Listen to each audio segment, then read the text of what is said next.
ఊహించిన దానికంటే కూడా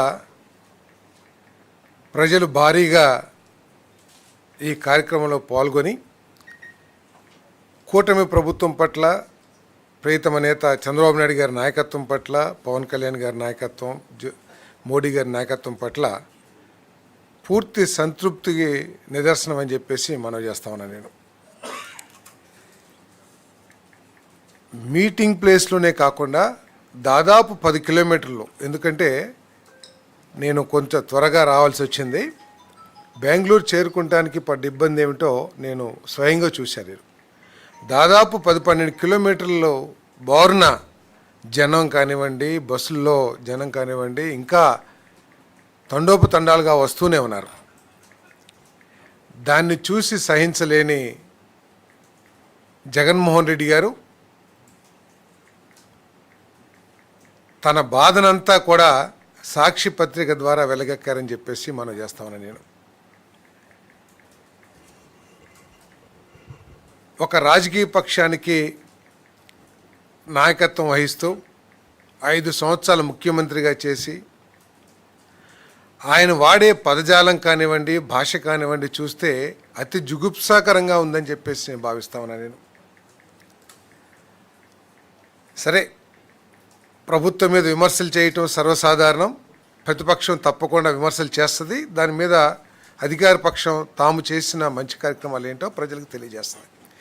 కానీ చంద్రబాబు ఏదైనా బావిలో దూకి చావాలి, ఇదంతా ఏంటంటే ఆయన దిగజారుడు రాజకీయాలు, తన మీద తాను నమ్మకం కోల్పోతున్న పరిస్థితికి అర్థం పడుతుందని చెప్పేసి నేను చాలా స్పష్టంగా చెప్తా ఉన్నాను. నేను చాలామంది ముఖ్యమంత్రులు, చాలామంది ప్రతిపక్ష నాయకులు ఈ రాష్ట్రంలో చూశాం. కానీ ఇంత దిగజారి భాషాజాలం వాడిన వారిని మాత్రం మొట్టమొదటిగా వీరినే చూస్తుందని చెప్పేసి మనం చేస్తామని. ముఖ్యమంత్రి గారి వయసుని గౌరవించాలి ఎవరైనా సరే. వారికి ఉన్న ఎక్స్పీరియన్స్ని, అనుభవాన్ని గౌరవించాలి. సరే, వారు చేస్తున్న తప్పులు కానివ్వండి, వారి విధానాల్లో లోపాలు ఏదైనా ఉంటే ఎత్తి చూపొచ్చు. కానీ హరిరామ హరే కృష్ణ అంటే ఇంట్లో కూర్చోవాలి, లేకపోతే బావిలో దూకి చావాలి అని చెప్పటం ఇంతకంటే నీచం ఉండదని చెప్పేసి నేను భావిస్తాను.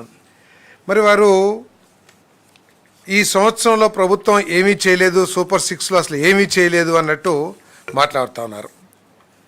ముఖ్యంగా పెన్షన్ల గురించి చాలా గొప్పగా చెప్పుకున్నారు. తాను చాలా బాగా ఇచ్చినట్లు, ఈ ప్రభుత్వం ఆ పెన్షన్ అన్నింటినీ కూడా తగ్గించేసి ప్రజలకి అన్యాయం చేస్తున్నట్లు చెప్పడానికి ప్రయత్నం చేశారు. నేను జగన్మోహన్ రెడ్డి గారిని ఒకటినే ప్రశ్నిస్తున్నాను. నేను ప్రభుత్వం తరపున ఒకటి మాత్రం నేను చాలా స్పష్టంగా చెప్పగలను. ఎక్కడా కూడా మేము పెన్షన్లు తొలగించలేదు. గతంలో ఇవ్వబడ్డ పెన్షన్లు ఏదైతే ఉన్నాయో వాటిలో ఒక్క పెన్షన్ కూడా తొలగించలేదని చెప్పేసి నేను మనవి చేస్తా ఉన్నాను. నేను మీరు చాలా గొప్పగా చెప్పుకుంటున్నారు, మేము చాలా పెన్షన్లు బాగా ఇచ్చామని చెప్పేసి.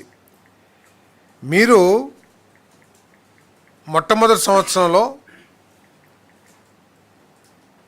కేవలం 1300-1200 కోట్లు, 1400 కోట్ల రూపాయల వరకు పెన్షన్లు ఇస్తే మాసానికి, ఈ ప్రభుత్వం నెలకి 2746 కోట్ల రూపాయలు పెన్షన్లు ఇస్తున్న విషయం జగన్మోహన్ రెడ్డి గారు మీ కళ్ళకి కనబడతలేదా, లేకపోతే మీకు సమాచారం రావట్లేదని అడుగుతున్నాను నేను.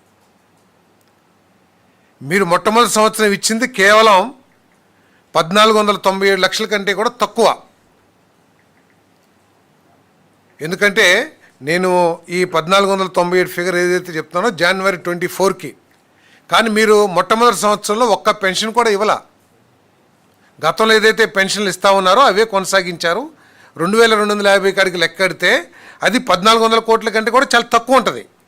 కానీ మేము 2746 కోట్లు వచ్చిన రోజు నుంచి ఇచ్చాం. మేము దయచేసి అర్థం చేసుకోమని చెప్పేసి మనం చేస్తాం. ఏదైనా సరే ఫిగర్ తగ్గుంటే అది సహజ మరణాలు ఏదైతే ఉంటాయో, వృద్ధులు కానివ్వండి, అనారోగ్యంతో కానివ్వండి చనిపోతారో అవి తగ్గినాయి తప్పితే, అదే మీ ప్రభుత్వం అయితే చనిపోయిన వాళ్ళకు కూడా ఇచ్చేసి ఏదో ఒక లెక్కలో రాసుకుని ఏమైనా తీసుకునేవాళ్ళేమో, కానీ చనిపోయిన వాళ్ళు మాత్రమే తగ్గిందనే విషయాన్ని దయచేసి గుర్తించాలని చెప్పేసి మనం చేస్తాను. పోరు ఈ ప్రభుత్వం పెన్షన్లు ఇవ్వలేదని చెప్తున్నారు. మీరు కూడా మొట్టమొదటి సంవత్సరం ఎన్ని పెన్షన్లు ఇచ్చారో చర్చకి వస్తే మేము సిద్ధంగా ఉన్నామని చెప్పేసి మనం చేస్తామండి. మేము మొట్టమొదటి సంవత్సరంలోనే ఎవరైతే వితంతువులు ఉంటారో, భర్తను కోల్పోయి పెన్షన్ పొందుతూ భర్తను కోల్పోయిన వాళ్ళు ఎవరైతే ఉంటారో వాళ్ళకి వెంటనే పెన్షన్లు ఇచ్చే కార్యక్రమం చేస్తున్నాం. దాదాపు 1,20,000 మందికి అటువంటి పెన్షన్లు కూడా ఇవ్వటం జరిగిందని చెప్పేసి నేను ఈ సందర్భంగా మనవి చేస్తా ఉన్నాను. దేశంలో ఏ రాష్ట్రంలో లేని అమౌంట్ని 4,000 నుంచి 15,000 రూపాయల వరకు కూడా వివిధ దీంట్లో కేటగిరీస్లో పెన్షన్ ఇచ్చే రాష్ట్రం ఆంధ్రప్రదేశ్. కూటమి ప్రభుత్వం, ముఖ్యమంత్రి చంద్రబాబు నాయుడు గారు అనే విషయాన్ని జగన్మోహన్ రెడ్డి గారు గుర్తించాలని చెప్పేసి మనం చేస్తాను. మరి అదేవిధంగా ప్రతి రైతుకి ఏటా 20,000 ఆర్థిక సాయం అంటున్నారు. మేము ఇవ్వలేదా? 47 లక్షల మందికి ప్రతి రైతుకి కూడా ఖాతాలో అమౌంట్ వేసాం. మొట్టమొదటి ఫేజ్ 1లో 3 విడతలుగా వేస్తా ఉన్నాం. అది మొట్టమొదటి విడత అందరికీ వేసాం. కేంద్ర ప్రభుత్వం కౌలు రైతులకి ఇచ్చే పాలసీ వారికి విధానం వారికి లేకపోవటం మూలంగా ఆ కౌలు రైతులకు ఇచ్చే బాధ్యతను కూడా కూటమి ప్రభుత్వం తీసుకుందని చెప్పేసి మనం చేస్తా ఉన్నాను. మీరు 13,000 ఇస్తానన్నారు. ఆ రోజు 13,000 ఇస్తానన్న దాన్ని మీరు కేవలం 7,000 రూపాయలకి తగ్గించుకున్న విషయం వాస్తవా కాదా? మేము చెప్పాం స్పష్టంగా 14,000 రాష్ట్రం నుంచి ఇస్తాం, 6,000 కేంద్ర ప్రభుత్వం ఇస్తుంది, ఇద్దరం కలిసి 20,000 అని చెప్పాం. మీరు 13,000 మేమే ఇస్తామని చెప్పేసి 7,000కి తగ్గించుకున్న మీరు కూటమి ప్రభుత్వాన్ని అన్నదాత సుఖీభవ విషయంలో మాట్లాడటం కరెక్ట్ కాదని చెప్పేసి నేను మనవి చేస్తా ఉన్నాను. నేను ఈరోజు తల్లికి వందనం మీరు కూడా చెప్పారు, ఏదో చెప్తున్నారు. జగన్ అన్న ఇచ్చే పథకాలన్నీ కూడా చంద్రబాబు నాయుడు గారు కంటిన్యూ చేస్తా అని చెప్పారు, ఇస్తలేదని చెప్తున్నారు. ఎస్, చర్చిస్తానికి సిద్ధంగా ఉన్నాం. మీరు ఏ విధంగా ఎన్నికల ముందు హామీ ఇచ్చారు, 2019 ఎన్నికలకు ముందు, వచ్చిన తర్వాత ఏమేమి మోసాలు చేశారో కూడా చర్చకి సిద్ధంగా ఉన్నామని చెప్పేసి మనం చేస్తా ఉన్నాను. నేను ప్రతి స్కూల్కి వెళ్ళే ప్రతి విద్యార్థికి మీరు 15,000 ఇస్తానన్నారు అమ్మ ఒడి కింద. కానీ ఓట్లు వేయించుకుని గెలిచిన తర్వాత దాని ఇంటికి ఒక్కళ్ళకే పరిమితం చేసి ఒక్కళ్ళకే ఇచ్చిన విషయం ఒకసారి జ్ఞాపకం చేసుకోవాలని చెప్పేసి నేను వైఎస్ఆర్ కాంగ్రెస్ పార్టీ గుర్తు చేస్తా ఉన్నాను.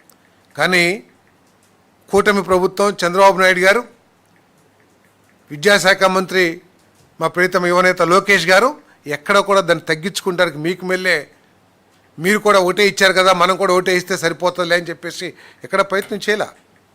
ఇంట్లో ఎంతమంది ఉంటే అంతమందికి ఇచ్చే కార్యక్రమం చేస్తా ఉన్నాం. 67 లక్షల మందికి మేము ఈ తల్లికి వందనం కార్యక్రమం చేస్తున్నామని చెప్పేసి మనం చేస్తా ఉన్నాం. ఎవరైనా కొంతమందికి రాకపోయి ఉంటే ఆ పాపం కూడా మీదే అని చెప్పేసి మీకు మనం చేస్తాను. ఏదైతే మీరు ఆ రోజు ఫ్యామిలీ మ్యాపింగ్ అని చెప్పేసి అవకతవకలు చేశారో ఆ నిబంధనలు అడ్డు రావడం మూలంగా కొంతమంది పొందట్లేదేమో, వాటిని కూడా సరిచేస్తానికి ఈ ప్రభుత్వం ప్రయత్నం చేస్తానని చెప్పేసి మనం చేస్తాం. ప్రతి ఇంటికి ఉచితంగా ఏడాదికి 3 గ్యాస్ సిలిండర్లు దీపం 2 పథకం ఇస్తామని చెప్పాం. ఇవ్వట్లేదా? మీరు ఎక్కడికైనా చూపించగలరా రావట్లేదని చెప్పేసి? ఎవరైనా కొంతమందికి రాకపోతే వారికి ఏదైనా సాంకేతిక సమస్యలు ఉంటే చెప్పండి. అంతేగాని ఇవ్వట్లేదు, అసలు సూపర్ 6 మొత్తం ఫ్లాపు అంటే మీ కడుపమంటని తీర్చుకుంటున్నారు తప్పితే మీ మాటల్ని ప్రజలు ఎవరు కూడా లెక్క చేస్తలేదని చెప్పేసే విషయాన్ని మీకు చాలా స్పష్టంగా చెప్తున్నానని చెప్పేసి కూడా నేను మనవి చేస్తాను. నేను ఈరోజు దాదాపు 1 కోటి మందికి ఈ దీపం 2 పథకం కింద సిలిండర్లు ఇచ్చే కార్యక్రమం చేస్తున్నాం, 3 సిలిండర్లు ఇచ్చే కార్యక్రమం చేస్తున్నామని చెప్పేసి నేను ఈ సందర్భంగా నేను మనవి చేస్తాను. అదేవిధంగా మహిళలకు ఉచిత బస్సు. ఇంకోటి ఏంటంటే ఆశ్చర్యకరం, మాట్లాడితే 2 సంవత్సరాలు అయిపోయింది అంటారు. నాకు తెలిసి 15 నెలలో 16 నెలలు అయింది అంతే కదండి. అంటే 2 సంవత్సరాలు అంటే 24 మాసాలు కదా. మరి ఏంటో జగన్మోహన్ రెడ్డి గారు తొందరలో మరి ఏంటో అర్థం కావట్లేదు. మరి 2 సంవత్సరాలు అయిపోయింది అంటారు. జరిగింది 16 సంవత్సరాలండి ఈ ప్రభుత్వం వచ్చి. మీరు చేసిన అప్పుల్ని 16 నెలలు అయ్యింది. మీరు చేసిన ఆర్థిక విధ్వంసం, ఆర్థిక అవకతవకలు, మీరు డబ్బుల్ని విచ్చలవిడిగా ఇష్టం వచ్చిన రీతిలో పెట్టిన ఖర్చుల్ని అన్నింటినీ కూడా బేరీజు వేస్తానికి ఎక్కడెక్కడ పెట్టారు, ఎక్కడెక్కడ చేశారు, ఇవన్నీ చూస్తానికి దాదాపు ప్రభుత్వానికి 4-5 నెలలు పట్టిందనే విషయాన్ని కూడా మీరు గుర్తించాలని చెప్పేసి మనం చేస్తాను. అదేవిధంగా మహిళలకు ఉచిత బస్సు ప్రయాణం మరి ఏదైతే చెప్పామో రాష్ట్రంలో ఎక్కడికైనా సరే వెళ్ళే అవకాశాన్ని ప్రభుత్వం కల్పిస్తుందని చెప్పేసి మనం చేస్తాను. మరి 2.6 కోట్ల మంది మహిళలకి ఈ పథకాన్ని వినియోగించుకునే అవకాశాన్ని ఈ స్త్రీ శక్తి ద్వారా ఇస్తున్న విషయం వాస్తవం కాదా? జగన్మోహన్ రెడ్డి గారు అవసరమైతే మీరు ఏదైనా డిబేట్కి ఎవరైనా పంపిస్తే దానికి సిద్ధంగా ఉన్నామని చెప్పేసి కూడా మనం చేస్తాను. దాదాపు ప్రతిరోజు కూడా 25 లక్షల మంది మహిళలు ఈ పథకాన్ని వినియోగించుకుంటున్న విషయాన్ని మీ దృష్టికి తీసుకొస్తానని చెప్పేసి కూడా తెలియజేస్తాను. దాదాపు 1900-2000 కోట్ల రూపాయలు మరి ఈ కార్యక్రమానికి వెచ్చించే ఎన్ని ఆర్థిక ఇబ్బందులు ఉన్నా కూడా మేము ఎక్కడా కూడా తగ్గించుకునే ప్రయత్నం చేస్తలేదని చెప్పేసి మనం చేస్తాం. నేను అదేవిధంగా యువతకి 20 లక్షల ఉపాధి అవకాశాలని చెప్పాం. ఎస్, 20 లక్షల ఉద్యోగాలు కల్పించాలనే లక్ష్యంతో ప్రభుత్వం పనిచేస్తుంది. ఇప్పటికే దాదాపు 6-7 లక్షలు ఉద్యోగాలు లభించే పరిస్థితుల్ని క్రియేట్ చేశామని చెప్పేసి మనం చేస్తున్నాం. దాదాపు వచ్చే సంవత్సరానికో 27కో 26 చివరికో మరి తప్పుకోకుండా ఈ దాదాపు 4-5 లక్షల ఉద్యోగాలు ఇంకా ఎక్కువ 6-7 లక్షలు ఉద్యోగాలు వస్తాయని చెప్పేసి ఏదైతే పెట్టుబడులు పనులు ప్రారంభించినాయో ఈ రాష్ట్రంలో అవన్నీ కూడా అనుకున్నట్లు 26-27కి కనుక పూర్తి అయిపోతే ఈ ఉద్యోగాలు ఇచ్చే ఏర్పాటు చేస్తామని చెప్పేసి కూడా మనం చేస్తాం. దానికి కట్టుబడి ఉన్నాం మేము. ఈ ప్రభుత్వం కృషి చేస్తూ ఉందని చెప్పేసి కూడా ఈ సందర్భంగా తెలియజేస్తాను. మరి మీరు 5 సంవత్సరాలు మెగా డిఎస్సి లేదా ఆ డిఎస్సి ఈ డిఎస్సి అని చెప్పేసి ఊరినే ఆశలు రేపెత్తిస్తే మేము 16,672 ఉద్యోగాల్ని మరి భర్తీ చేసిన విషయాన్ని కూడా మీ దృష్టికి తీసుకొస్తా ఉన్నాను. అదేవిధంగా వైద్య శాఖలో కానివ్వండి, పోలీస్ శాఖలో కానివ్వండి అనేక మరి ఉద్యోగాలకు కూడా నోటిఫికేషన్లు ఇచ్చి భర్తీ చేసిన విషయాన్ని కూడా మీ దృష్టికి తీసుకొస్తా ఉన్నాం. అదేవిధంగా అన్న క్యాంటీన్ చెప్పాం. అన్న క్యాంటీన్లో ఇప్పటికే దాదాపు 5-5.5 కోట్ల మంది మరి ఆకలి తీర్చుకునే విషయాన్ని కూడా మీ దృష్టికి తీసుకొస్తామని చెప్పేసి మనం చేస్తాం. మరి అదేవిధంగా ఈ హాస్పిటల్ గురించి చాలా గొప్పగా చెప్పుకుంటున్నారు జగన్మోహన్ రెడ్డి గారు. 2022లో ప్రారంభించి 24 నెలల వ్యవధితో కాంట్రాక్టులు కుదుర్చుకున్నారు. కేవలం 7 చోట్ల మాత్రం 17 కాలేజీలు ప్రారంభించే ఉన్నారు. ఈ 2 సంవత్సరాల్లో కనీసం 10-15% కూడా పూర్తి చేయని దుస్థితిలో కాలేజీలు ఉన్న మాట వాస్తవా కాదా అని చెప్పేసి అడుగుతా ఉన్నాను నేను. 8,480 కోట్ల రూపాయలు ప్రాజెక్ట్ కాస్ట్తో 17 కాలేజీలకి మీరు 2022లో ప్రారంభించి కేవలం 1,282 కోట్ల రూపాయలు మాత్రమే ఖర్చు పెట్టారు. అంటే మీరు అసలు పూర్తి చేయాల్సింది పోయి దాంట్లో 20-25% కూడా పూర్తి చేయని మీరు ఈరోజు కాలేజీల గురించి గొప్పగా చెప్పుకుంటున్నారంటే ఏంటో ఒకసారి అర్థం చేసుకోవాలని చెప్పేసి మనం చేస్తాను. ఆ 1,282 కోట్లలో కూడా 689 కోట్ల రూపాయలు బకాయిలు పెట్టి మీరు చేతులు కడుక్కున్న విషయం వాస్తవం కాదా అని చెప్పేసి అడుగుతా ఉన్నాను. నేను మొన్న ఊరినే ఈ మధ్య ఏలూరు కాలేజీకి కూడా వెళ్ళటం జరిగింది. అక్కడ నేను అడిగాను కాంట్రాక్టర్ని, తర్వాత అధికారులను కూడా, ఏమిటి అసలు ఇదంతా ఏంటంటే 525 కోట్ల రూపాయలు ప్రాజెక్ట్ కాస్ట్తో ప్రారంభించి వారు కేవలం 85 కోట్ల రూపాయలు మాత్రమే 15%-16% వస్తుంది. 85-90 కోట్ల రూపాయలు మాత్రమే పేమెంట్ చేసిన విషయాన్ని వారు దృష్టికి తీసుకొచ్చారు. నిజంగా వారు గొప్పగా చెప్పుకుంటున్నట్లు మేమే తెచ్చాం అన్నట్లయితే ఆ కాలేజీని, ఆ హాస్పిటల్ని ఉపయోగంలోకి తీసుకొచ్చి మేము తీసుకొచ్చామని గొప్పలు చెప్పుకుంటే బాగుంటుంది. కానీ మీరు కేవలం 10% 10-15% ఖర్చు పెట్టి మేము తీసుకొచ్చామని చెప్పి జబ్బలు జరుపుకుంటాం కరెక్ట్ కాదని చెప్పేసి మనం చేస్తాను. ఈరోజు పీపీపీ మోడ్లో వెళ్ళాం. 1990 నుంచి ఆర్థిక సరళీకరణ విధానంలో భాగంగా ఈ రాష్ట్రంలో నేషనల్ హైవేస్ కానివ్వండి, రైల్వేస్ కానివ్వండి, ఎయిర్లైన్స్ కానివ్వండి, ఇంకా అనేక రంగాల్లో ప్రైవేటు రంగాన్ని ప్రోత్సహిస్తూ ఉన్నాం. గవర్నమెంటు ప్రైవేట్ రంగం కలిసి ఉమ్మడిగా చేస్తూ ఉంది. కారణం ఏమిటి? మౌలిక వసతులు వారు చేస్తే ప్రభుత్వ ఆదాయాన్ని, ప్రజల జీవన ప్రమాణాలు పెంచడానికి ఖర్చు చేయడానికి అవకాశం ఉంటుందని రకరకాల ఆలోచనతో చేశారు. దాన్ని ఈ దేశం యాక్సెప్ట్ చేసింది. ఆర్థిక సరళీకృతలో భాగంగా ఈ దేశం ప్రపంచ ఎకానమీతో పోటీ పడే స్థాయికి వెళ్ళింది. దాంట్లో భాగంగానే ఈరోజు పీపీపీ మోడల్ తీసుకొచ్చామని చెప్పేసి మనం చేస్తాం. ఈరోజు 8,740 కోట్లతో మీరు ప్రారంభించిన పథకాన్ని కేవలం 600 కోట్ల రూపాయలు 3 సంవత్సరాల్లో ఖర్చు పెట్టారు. ఈ లెక్కన 10-12 సంవత్సరాలకు కూడా ఈ ప్రాజెక్ట్ పూర్తి కాదు. పూర్తి అయిన తర్వాత కూడా దాదాపు 190-200 కోట్ల రూపాయలు ప్రతి సంవత్సరం కూడా మరి కాలేజీలకు ఖర్చు పెట్టాల్సిన పరిస్థితి ఉంది. రన్నింగ్ కాస్ట్ ఇవన్నీ కూడా. సో ఇవన్నీ చూసుకుని మీరు చేసిన ఆర్థిక విధ్వంసం కానివ్వండి, దివాలా తీసే పరిస్థితులను సృష్టించిన విషయాన్ని పరిగణలో తీసుకుని ఈరోజు పీపీపీ మోడ్లో మేము పెట్టాం. మీరు నాబార్డు నుంచి అప్పు తీసుకుని రాష్ట్రం మీద అప్పు భారాన్ని, వడ్డీ భారాన్ని నెత్తి మీద వేద్దాం అనుకుంటే ఆ భారం లేకోకుండా ప్రైవేట్ పార్ట్నర్షిప్లో చేద్దామనే ఉద్దేశంతో దీన్ని తీసుకొచ్చాం. దీంట్లో నష్టపోయేది ఏమిటి? ఏమైనా స్టూడెంట్స్కి మేము ఏమైనా ఎక్కువ ఫీజు పెడుతున్నామా, లేదా ఏమైనా సీట్లు తగ్గించామా? లేదే. అంతకుముందు ఏదైతే మీరు జీవోలో ఎన్ని సీట్లు అయితే ఇస్తానన్నారో, ఏ ఫీజుకి అయితే ఇస్తానన్నారో అదే ఫీజుకి అదే నెంబర్ ఆఫ్ సీట్స్ని ఇచ్చే విధంగా రాష్ట్రం మీద అప్పు లేకోకుండా చేసే కార్యక్రమం చేస్తాం. అది పరిపాలనా దక్షత అంటే అని చెప్పేసి మనం చేస్తాను. మీకు ఒక ఆలోచన కానివ్వండి, లక్ష్యం కానీ లేని పరిపాలన మీరు చేశారు కాబట్టి ఈ విధమైన బురదజల్లే కార్యక్రమం చేస్తామని చెప్పేసి మనం చేస్తాను. నాబార్డు నుంచి అప్పు తీసుకుంటాం సులువా రాష్ట్రానికి, లేకపోతే పీపీ మోడ్లో ఎవరైతే బెనిఫిషరీస్ ఉన్నారో స్టూడెంట్స్ కానివ్వండి, ప్రజలు కానివ్వండి, వాళ్ళకి ఎటువంటి నష్టం లేకోకుండా ఏదైతే మీరు ఆశించారో ఆ లక్ష్యాలు సాధిస్తే మేలా ఒకసారి ఆలోచించమని చెప్పేసి కూడా మనం చేస్తాను. అదేవిధంగా సిఎస్ఎస్ సెంట్రల్ గవర్నమెంట్ ఫండ్స్తో చేస్తూ ఉన్నారు.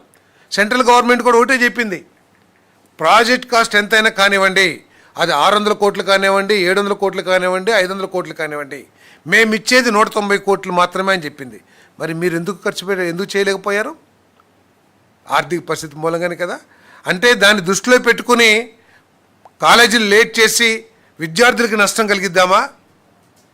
మన ఆర్థిక పరిస్థితిని దృష్టిలో పెట్టుకుని ఆలస్యం చేసి ప్రజలకి మెరుగైన వైద్యాన్ని అందించే పరిస్థితిని దూరం చేద్దామని చెప్పేసి ఒకసారి వైఎస్ఆర్ కాంగ్రెస్ పార్టీ మాట్లాడాల్సిన అవసరం ఉందని చెప్పేసి మనం చేస్తాను.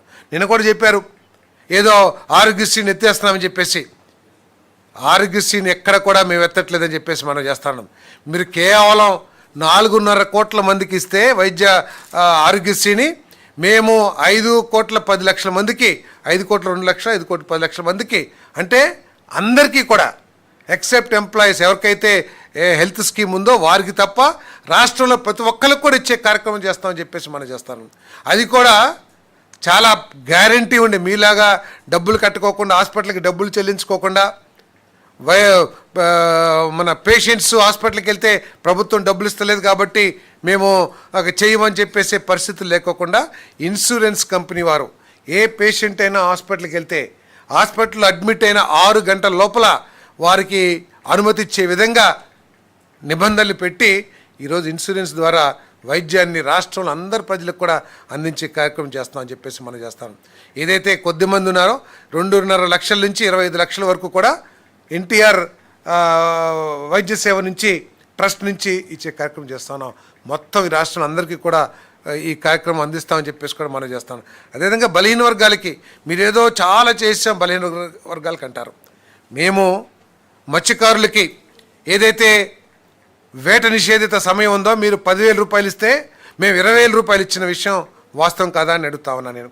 అదేవిధంగా నాయ బ్రాహ్మణులకి మీరు కేవలం 10,000 రూపాయలు మరి గౌరవవేతనంగా ఇస్తే మేము దాన్ని 25,000కి పెంచడమే కాకుండా వారికి 200 యూనిట్లు ఉచిత విద్యుత్ కూడా ఇచ్చే కార్యక్రమం చేస్తామా లేదా అని చెప్పేసి నేను ప్రశ్నిస్తా ఉన్నాను నేను. అదేవిధంగా చేనేత కార్మికులకి మీరేదో చేనేత 24,000 రూపాయలు, అదేదో పేరుంది కదా చేనేతలకు ఇచ్చేది, నేతన్న నేస్తాం పేరు మీద 24,000 రూపాయలు ఇస్తే 20,000 రూపాయలు ఇచ్చారనుకుంటాను. 24,000 రూపాయలు ఇవ్వటమే కాకుండా హ్యాండ్లూమ్స్కి 200 యూనిట్లు, అదేవిధంగా పవర్లూమ్స్కి 500 యూనిట్లు ఫ్రీగా ఇస్తున్నామని చెప్పేసి నేను మనవి చేస్తా ఉన్నాను. ఈ విధంగా బలహీన వర్గాలకు కూడా ఇచ్చే కార్యక్రమం చేస్తా ఉన్నాం. గౌడ సోదరులకి మరి 10% చెప్పాం, 10% బార్లో కానివ్వండి, వైన్ షాప్స్లో కానీ రిజర్వేషన్ ఇచ్చాం. మీరు ఎప్పుడన్నా ₹1 ఇచ్చారని చెప్పేసి అడుగుతా ఉన్నాను నేను. సో ఇవన్నీ కూడా తెలుసుకోకుండా కేవలం కడుపులో బాధనంతటిని కూడా కక్కుతమే లక్ష్యంగా పెట్టుకుని మీరు మాట్లాడతాం కరెక్ట్ కాదని చెప్పేసి మనం చేస్తాను. మీరు ఒప్పుకున్నా ఒప్పుకోకపోయినా 5 సంవత్సరాలు ముఖ్యమంత్రిగా చేసిన మాజీ ముఖ్యమంత్రి గారు మీరు ఒక రాజకీయ పక్షానికి అధ్యక్షుడిగా ఉండి మీ భాష కానివ్వండి, మీరు మీ ముఖ్యమంత్రి గారిని సంబోధించేటప్పుడు కానివ్వండి, లేదు మీరు విమర్శించేటప్పుడు కానీ అది కొంచెం గౌరవప్రదంగా ఉండాలి తప్పితే, ఒక పార్లమెంటరీగా ఉండాలి తప్పితే మీ ఇష్టం వచ్చిన భాష వాడి అది మీ మీద మీరే ఉమ్మూసుకుంటుంది తప్పితే వేరేది కాదని చెప్పేసి నేను మనవి చేస్తాను. ఈ ప్రభుత్వం ఏదైతే హామీ ఇచ్చారో వాటన్నిటిని కూడా మీరు ఎంత ఆర్థిక విధ్వంసం చేసినా కూడా వాటన్నిటిని కూడా అమలు చేయడానికి చిత్తశుద్ధితో ప్రయత్నం చేస్తాం, తప్పకుండా చేస్తామని చెప్పేసి కూడా నేను మనవి చేస్తా ఉన్నాను. అవే కాకుండా వాటికి తోడు నిన్ననే మరి ఆటో సోదరులకు కూడా 15,000 రూపాయలు ప్రకటించాం. వాహన మిత్ర ఏదైతే ఉందో అది కూడా ప్రకటించాం. సో మీకంటే కూడా ఏదో జగన్మోహన్ రెడ్డి చేసిన పథకాలని కంటిన్యూ చేస్తామని ముఖ్యమంత్రి గారు చెప్పారేమో, కానీ జగన్మోహన్ రెడ్డి గారు ఇచ్చిన పథకాల కంటే కూడా చాలా మెరుగైన పథకాలని, మెరుగైన విధానాలని, పరిపాలనా దక్షతో రాష్ట్ర భవిష్యత్తును దృష్టిలో పెట్టుకుని ఈ రాష్ట్రం పరిపాలన చేయబడుతుంది గౌరవనీయులు చంద్రబాబు నాయుడు గారి నాయకత్వం అని చెప్పేసి మనం చేస్తాం.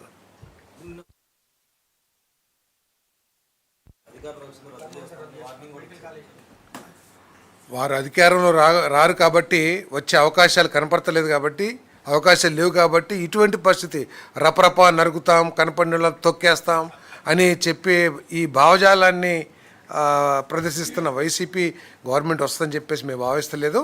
మీరు వచ్చే పని లేదు, ఆ టెండర్లు క్యాన్సిల్ చేసే పని లేదు. తప్పకుండా ఈరోజు ఏదైతే ఈ ప్రభుత్వం అమలు చేస్తున్న విధానం ఏదైతే ఉందో రాష్ట్రానికి మేలు చేస్తుంది. రాష్ట్రానికి త్వరితగతిన మరి పేషెంట్స్కి కానివ్వండి, లేకపోతే విద్యార్థులకు కానివ్వండి మేలు జరుగుతుందని చెప్పేసి మనం చేస్తాం. ఏదండి అదే పార్లమెంటరీ వర్డ్స్ అని అన్ని రకరకాలుగా ఉంటాయండి. భావజాలం ఉంది కాబట్టి మన ఇష్టం వచ్చిన భావజాలాన్ని ఎదుటోళ్ళని కించిపరి ఎదుటోళ్ళ గురించి మాట్లాడకూడదు. నీ భావాన్ని ప్రదర్శించు, అంతేగాని ఎదుటోళ్ళు శాపనార్థాలు పెడతానికి మనకు హక్కు కలిగించాల. నాకు తెలిసి ఇప్పుడు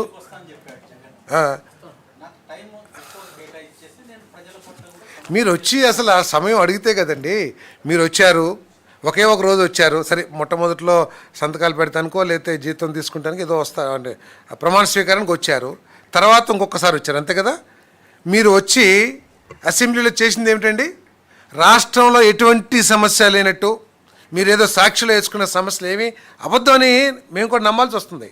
ప్రజలు కూడా నమ్ముతున్నారు సాక్షిలో వచ్చే అన్నీ కూడా అబద్ధాలని. కారణం ఏంటంటే మీరు అసెంబ్లీకి వచ్చి ఉన్న గంటలో ఒక్క సమస్యను కూడా లేవనెత్తుకోకుండా మీరు లేవనెత్తిందల్లా మాకు ప్రతిపక్ష హోదా ఇస్తారా ఇవ్వరా అని చెప్పేసి మాట్లాడేసి వెళ్ళిపోయారు. నిజంగా మీరు ఏదైతే చెబుతున్నారో సమస్యలు వాస్తవమైనట్లయితే అసెంబ్లీలో ఎందుకు మాట్లాడలేదు? మీరు వచ్చిన గంట అయినా సరే ఒక్క సమస్య గురించి కూడా మాట్లాడలేదు కదా. అంటే సమస్యలు లేవనేది మీ మనసుకు కూడా తెలిసిన విషయం. మీరు అసెంబ్లీలో మాట్లాడిన విషయం బట్టి అర్థమవుతుందని చెప్పేసి మనం చేస్తాను.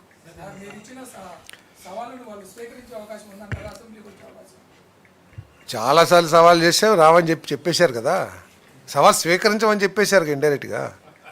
డైరెక్ట్గా అని చెప్పారండి, ఇండైరెక్ట్గా ఏముంది కానీ.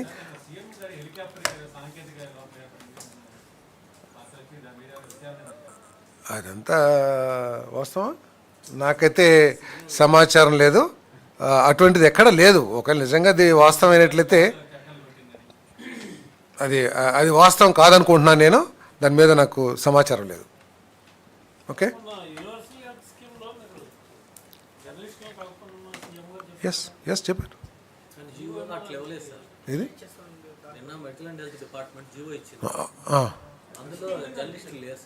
లేదు, నేను మళ్ళీ దృష్టి తీసుకెళ్తాను. ఆ రోజైతే స్పష్టంగా చెప్పారు ఎంప్లాయీస్ లేరు.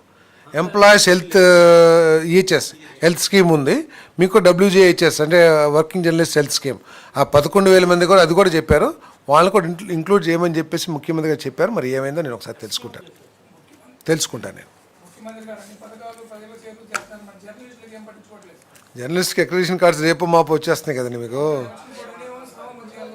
ఏదండి ఎలక్షన్ కోడ్ ఏముంది? ఎట్టి పరిస్థితుల్లోనే మీరు ఈసారి మాత్రం వస్తే మీరు నా మీద మీరు ఏదైనా చెప్పచ్చు. తప్పకుండా నేను అన్ని విషయాలు కూడా నేను ముఖ్యమంత్రి గారు చర్చిస్తాను. మీకు ఆర్థిక పరిస్థితులు మీకు తెలిసిందే కదా. గత ప్రభుత్వం చేసిన విధ్వంసం ఏదైతే ఉందో దాని నుంచి బయటపడటానికి, పట్టాలు ఎక్కించడానికి ముఖ్యమంత్రి గారు కృషి చేస్తున్నారు.